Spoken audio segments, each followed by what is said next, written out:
একটা খুব ভালো ঘর আছে, আর খোলামেলাও আছে, কিন্তু দামটা ওর একটু বেশি, কারণ গ্রামের সবথেকে বড় ঘর ওটাই।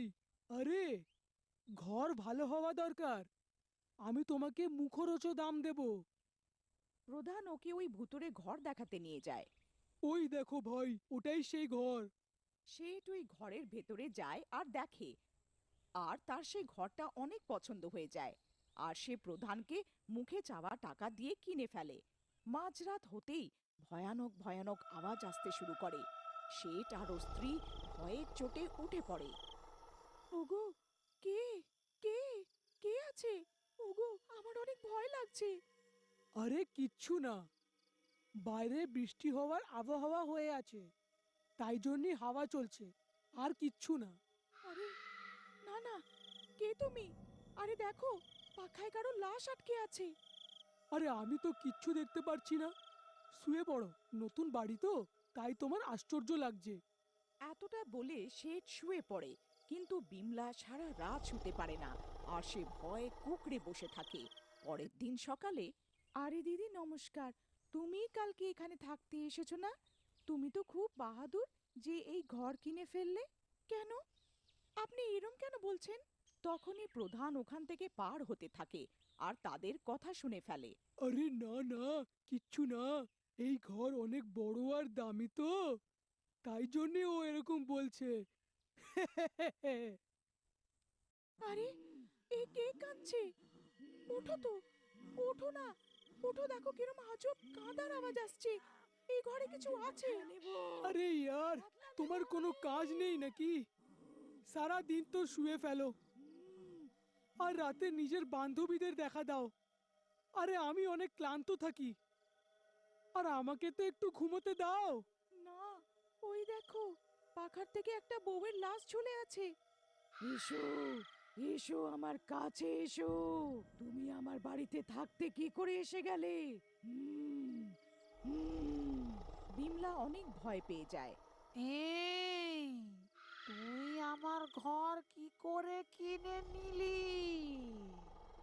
এইটা শুধু আমার ঘর। চলে যা এখান থেকে। আরে, এইটা কি? তুমি কে ভাই? এটা আমার বাড়ি, আমি এই বাড়িকে অনেক দাম দিয়ে কিনেছি। চলে যাও এখান থেকে, না হলে তোমরা দুজন জ্যান্ত বাঁচবে না। আরে যা যা, আমি তোকে ভয় পাই না। তুই কে রে? এতটা বলতেই ওই লোক আর তার পুরো পরিবারের লাশও সে তার বিমলা দড়িতে ঝোলানো দেখতে পায়। আর সে ওদের বিছানার চারদিকে ঝুলতে থাকে। ঝোলানো লাশগুলো অনেক ভয়ানক লাগছিল। শেঠ আর বিমলা ওদের দেখে খুব ভয় পেয়ে যায়।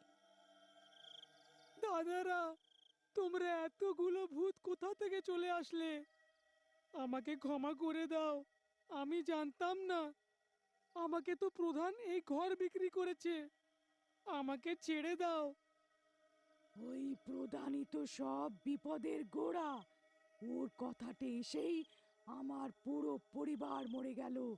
ও আমাদের মেরে আমাদের ঘর হাতিয়ে নিতে চেয়েছিল, কিন্তু আমরা কাউকে এই ঘরে থাকতে দেব না।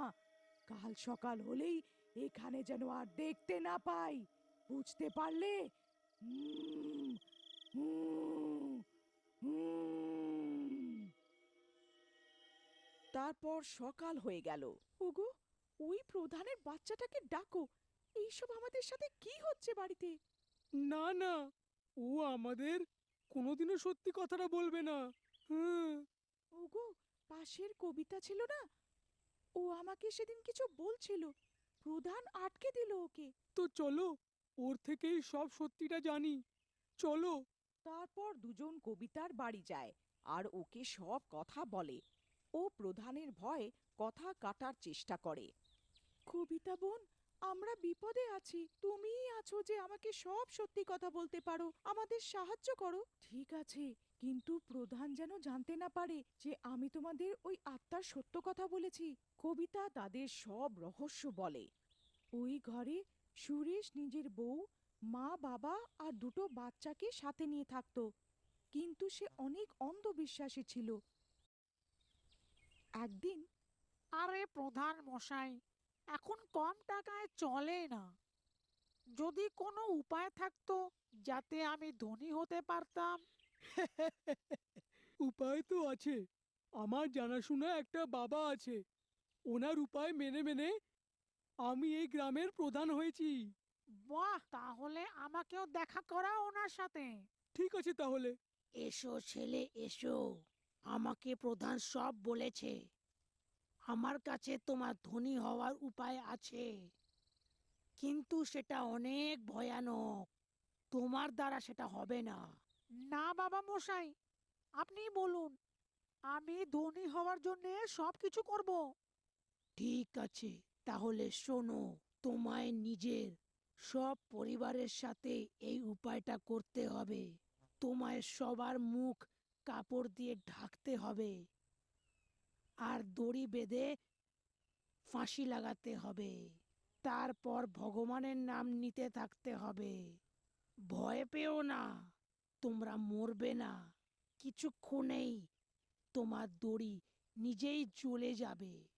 তারপর পরের দিন থেকেই তোমরা ধনী হতে থাকবে। কি হলো, ভয় পেলে? না না বাবা, আমি এরামই করব।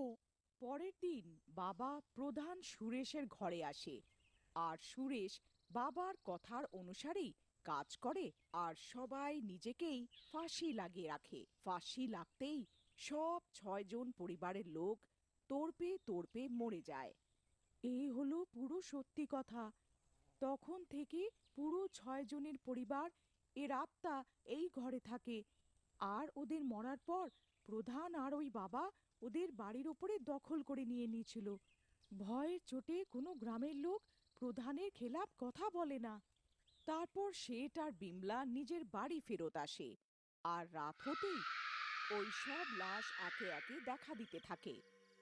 তুমি এখনো যাওনি এইখান থেকে? সেঠ, তুই কি নিজের প্রাণকে ভালোবাসিস না?